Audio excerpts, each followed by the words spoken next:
दोस्तों, श्रावण का महीना आते ही हर कोई शिव की भक्ति में झूमने लगता है।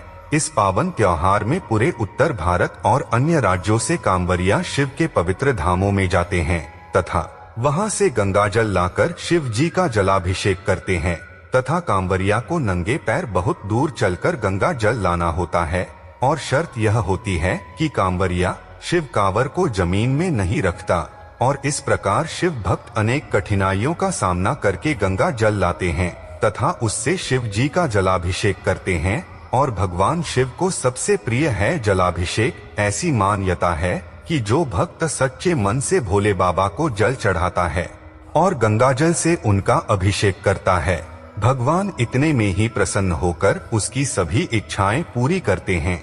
मगर क्या आप जानते हैं कि शिवलिंग का जलाभिषेक सबसे पहले किसने किया था और कैसे शुरू हुई थी यह परंपरा? तो चलिए दोस्तों, आज हम आपको इस वीडियो के माध्यम से बताने जा रहे हैं इससे जुड़ी पौराणिक कथा। दोस्तों, एक बार परशुराम जी के पिता ऋषि जमदग्नि ने सहस्त्रबाहु का बहुत ही अच्छी तरह से आदर सत्कार किया और उनकी सेवा में किसी भी तरह की कमी नहीं आने दी। सहस्त्रबाहु ऋषि के आदर सत्कार से बहुत ही प्रसन्न थे, परंतु उनकी समझ में यह बात नहीं आ रही थी कि आखिर एक साधारण एवं गरीब ऋषि उनके और उसकी सेना के लिए इतना सारा खाना कैसे जुटा पाए।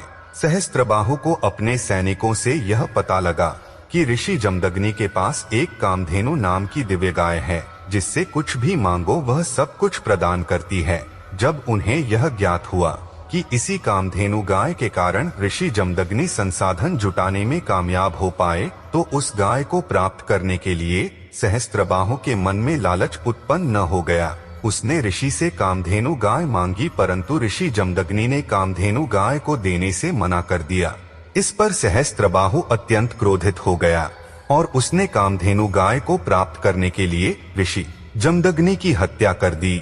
जब यह खबर परशुराम को पता लगी कि सहस्त्रबाहु ने उनके पिता की हत्या कर दी है तथा वह कामधेनु गाय को अपने साथ ले गया है, तो वे अत्यंत क्रोधित हो गए और उन्होंने सहस्त्रबाहु की सभी भुजाओं को काटकर उसकी हत्या कर डाली। बाद में परशुराम ने अपनी तपस्या के प्रभाव से अपने पिता जमदग्नि को पुनः जीवित कर लिया। जब ऋषि को यह बात पता चला कि परशुराम ने सहस्त्रबाहु की हत्या कर दी, तो उन्होंने इसके पश्चाताप के लिए परशुराम जी से भगवान शिव का जलाभिषेक करने को कहा।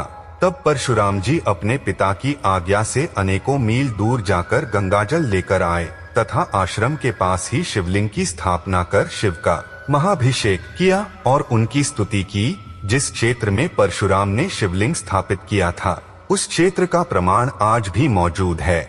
वह क्षेत्र उत्तर प्रदेश में आता है तथा पूरा महादेव के नाम से प्रसिद्ध है। दोस्तों, कुछ विद्वान मानते हैं कि परशुराम पहले कांवरिया थे जिन्होंने गंगाजल लाकर शिवलिंग का जलाभिषेक किया था। कुछ पौराणिक कथाओं के अनुसार समुद्र मंथन के दौरान निकले विष को भगवान शिव ने ग्रहण किया था, जिसके बाद देवताओं ने उन्हें जल चढ़ाकर विष के प्रभाव को कम करने की कोशिश की। एक अन्य मान्यता के अनुसार भगवान राम ने लंका पर आक्रमण से पहले शिवलिंग की स्थापना करके जलाभिषेक किया था, जिससे यह परंपरा शुरू हुई तथा कुछ धार्मिक जानकार मानते हैं कि कांवर यात्रा की शुरुआत भगवान शिव के भक्त रावण ने की थी। दोस्तों, शिवलिंग पर जल चढ़ाने की परंपरा के पीछे कई पौराणिक कथाएं और मान्यताएं हैं, लेकिन यह स्पष्ट है कि यह प्रथा भगवान शिव की पूजा का एक महत्वपूर्ण हिस्सा है। तो दोस्तों, आज की वीडियो में बस इतना ही। मिलते हैं अगले वीडियो में, तब तक आप अपना ध्यान रखिएगा।